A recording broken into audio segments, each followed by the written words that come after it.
Bonjour Stéphano Stoll, je vais t'introduire en quelques mots. Tu es donc le directeur de la Biennale d'art visuel Images qui a lieu à Vevey. C'est un événement majeur du monde de la photographie qui s'est spécialisé dans des installations monumentales en plein air. Vos dates sont fixées du 5 au 27 septembre. Comment vas-tu, Stéphano Stoll? Ça va bien. Il nous reste peu de temps, mais on va délivrer pour le 5 septembre. Mais ça va bien, le moral est bon, les troupes sont là et la motivation est très grande de réussir quelque chose d'un peu extraordinaire dans une année un peu extraordinaire. Effectivement, une année un peu chamboulée. Vos dates sont les mêmes que prévues initialement?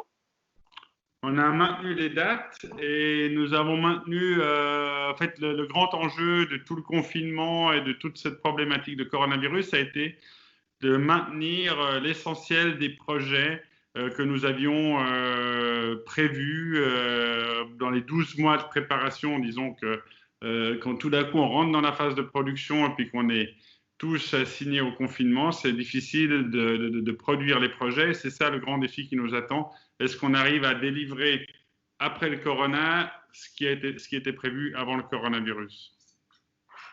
Oui, des problématiques liées à la production, j'imagine, et aussi aux invitations. Tu espères recevoir des artistes du monde entier pour cette biennale? Alors, on est sur 50 artistes, 50 projets, une quinzaine de pays avec lesquels on collabore. Et donc, chaque pays a sa propre relation avec le coronavirus, ses propres manières de réagir. Et donc, ça nous complique pas mal la tâche, pas seulement pour faire venir les artistes, mais vraiment pour produire les projets, pour les échanges qu'on peut avoir, surtout le travail de prototypage qu'on fait en amont aussi au Festival Images Vevey. Donc, tout est beaucoup plus compliqué que normalement. Et normalement, c'est déjà très compliqué. Oui, une belle équipe au service d'un événement d'ampleur. J'ai lu cette année que votre thème était Unexpected, le hasard des choses. Est-ce que c'est en lien avec l'actualité ou c'était déterminé déjà bien avant, j'imagine? Alors, c'était déterminé bien avant et il se trouve finalement que ça va être très chouette de traiter ce thème-là dans cette actualité-là. Pas tellement parce que nous allons faire des clins d'œil au coronavirus. Au contraire, j'aimerais bien passer à autre chose et puis éviter tous les sujets qui vont directement traiter photographiquement toute cette période de confinement. Par contre, ce que j'aime beaucoup avec ce thème, c'est que la lecture des projets qu'on va proposer va se faire par les festivaliers au travers de ce filtre du hasard des choses, le hasard des choses qui a marqué nos 3 derniers mois au niveau global, voilà, avec toute cette pandémie. Forcément, tout a été mis dans l'inattendu, tout a été mis dans le désordre et c'est finalement un filtre intéressant pour regarder nos expositions. Oui, on est clairement dans une situation qui était unexpected et donc c'est vrai que la thématique convient parfaitement à l'ère du temps. J'ai lu aussi qu'à la dernière biennale, vous aviez comptabilisé 165 000 visiteurs. J'imagine que vous aimeriez exploser les compteurs cette année. Non, alors déjà, c'est pas tout à fait ça, hein. On a 165 000 visites en intérieur. Ça veut dire qu'on compte tous les visiteurs qui rentrent dans nos espaces intérieurs. Vous savez qu'on a l'essentiel de nos propositions sont en extérieur, dans l'espace public, mais on occupe aussi des lieux inattendus qu'on transforme en espace d'art. Et là-dedans, on clique en fait le nombre de personnes qui rentrent. Et là, on a fait 165 000 visites cumulées en intérieur en 3 semaines. Ça correspond à peu près entre 40 et 50 000 visiteurs uniques, sachant que les gens vont d'abord voir tout ce qui est en extérieur et puis choisissent en moyenne 3 expos intérieurs qu'ils vont voir. Donc, on retrouve ce chiffre-là. Maintenant, cette année, ça va être une année très spéciale hein, parce que, évidemment, toutes les régulations liées au coronavirus font que l'exploitation est très affectée hein, sur combien de visiteurs on peut mettre en intérieur. La programmation est affectée parce qu'on doit supprimer tout ce qui a besoin d'un casque audio, tout ce qui est tactile, tout ce qui est des objets. Vous savez qu'on aime bien l'interaction, donc ce côté-là sera vraiment réduit. On pourra moins toucher de choses parce que chaque chose qu'on touche, on doit la désinfecter. Donc, on programme aujourd'hui avec des normes, des régulations sanitaires d'aujourd'hui, même si elles vont être amenées à évoluer. on est obligé de programmer aujourd'hui avec ce que l'Office fédéral de la santé publique nous donne comme indication. Donc, c'est assez marrant de voir que même la programmation est affectée. On a changé des formes d'expo, on a changé des scénographies en fonction de ça. Pour ce qui est du nombre de visiteurs, on verra bien, viendra qui voudra. Je crois que c'est vraiment une année où pour moi, l'objectif n'est pas du tout de faire exploser les compteurs. L'objectif est vraiment d'être là.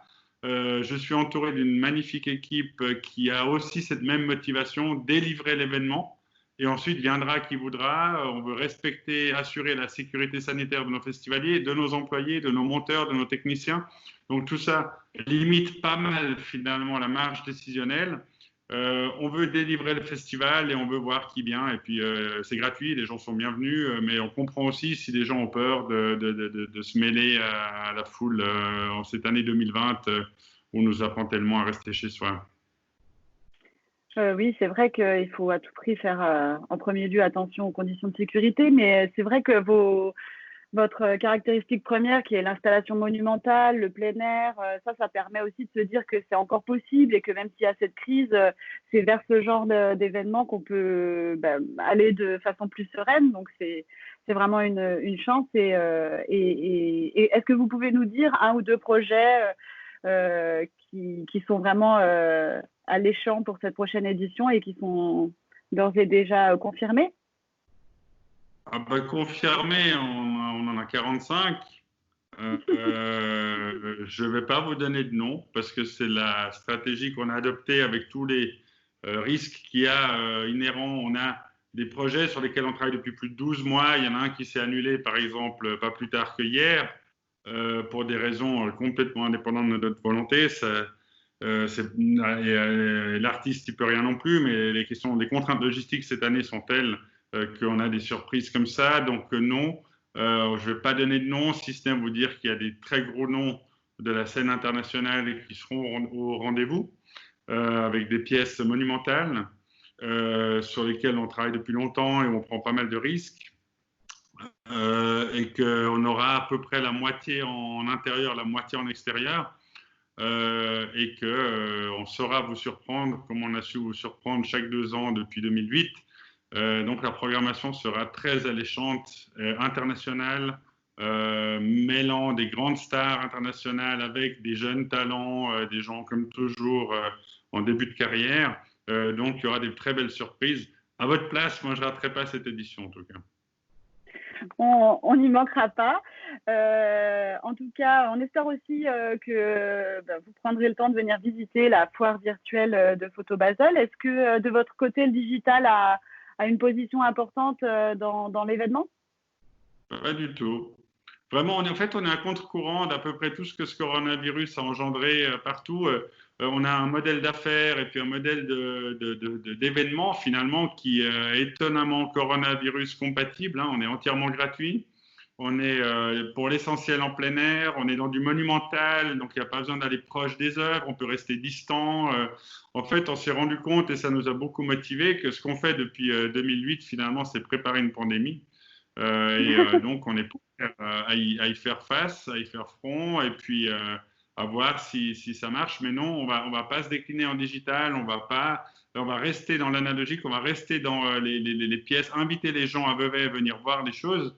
Et si les gens ne veulent pas faire le déplacement, chez nous, finalement, c'est beaucoup une expérience de visite qui se vit à Vevey. Ce serait faire beaucoup d'efforts finalement que d'en faire une version digitale qui sera très loin de ce qu'on offre d'habitude comme expérience à Vevey.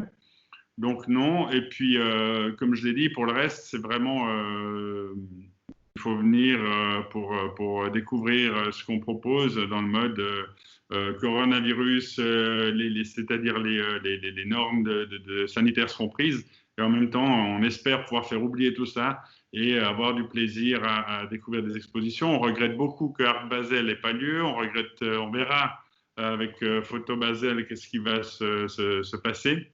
On vous invite volontiers à Vevey à venir faire votre foire si ça ne devait pas jouer en septembre à Bâle. Mais on est très solidaires de tous ces événements qui ont des grandes difficultés liées à cette pandémie. Donc, on espère que vraiment pouvoir tenir le coup et puis être là, ne serait-ce que pour rendre hommage à tous les événements qui ont dû s'annuler. C'est vrai qu'à vous écouter, ça donne envie d'être optimiste et de voir l'avenir plutôt d'un point de vue positif. Quelques mots sur cet avenir justement du secteur un secteur qui a beaucoup souffert, notamment le secteur événementiel, mais on a envie de croire que ça peut perdurer et qu'on peut revenir pas forcément revenir à la normale, mais en tout cas réadapter tout notre monde de la photographie à ces conditions-là. Je pense que vraiment le thème de cette année, c'est incroyable parce que c'est ce terme de unexpected et puis en français on dirait que l'avenir est incertain, hein, c'est vraiment uncertain. Qu'est-ce qui va se passer dans l'avenir et c'est quelque part je trouve ça finalement très rafraîchissant. Je pense pas que le monde de la photo a souffert plus qu'un autre, pas plus que le monde événementiel, le monde culturel, le monde économique. Je crois que là vraiment pour une fois, on peut dire que tout le monde doit se remettre en question, doit remettre son modèle en question. J'ai peu finalement, je suis très optimiste sur le fait qu'on va trouver des solutions, on va devoir rebondir, ce sera les plus créatifs qui trouveront des solutions. En même temps, on verra l'évolution globale de la situation au niveau, au niveau international pour tirer des conclusions. Les plus pessimistes sont pessimistes jusqu'à 2025. Les plus optimistes disent que tout ça est derrière nous et qu'on peut y aller. Je pense qu'il faut observer ce qui se passe, mais surtout, et je crois que ça, avec mon équipe, c'est ce qu'on a essayé de faire, c'est de ne pas baisser les bras, essayer de délivrer ce qu'on peut délivrer de mieux, être créatif et s'adapter à la situation avec des nouvelles formules. Mais je suis absolument d'accord que c'est certainement la créativité qui nous sortira de ce mauvais pas et qui nous permettra de rebondir. Et en tout cas, créatif, vous l'êtes à Vevey. On a hâte de voir cette édition. Merci beaucoup pour cet entretien. Un plaisir, merci à vous. Et à bientôt. Bonne suite, à bientôt.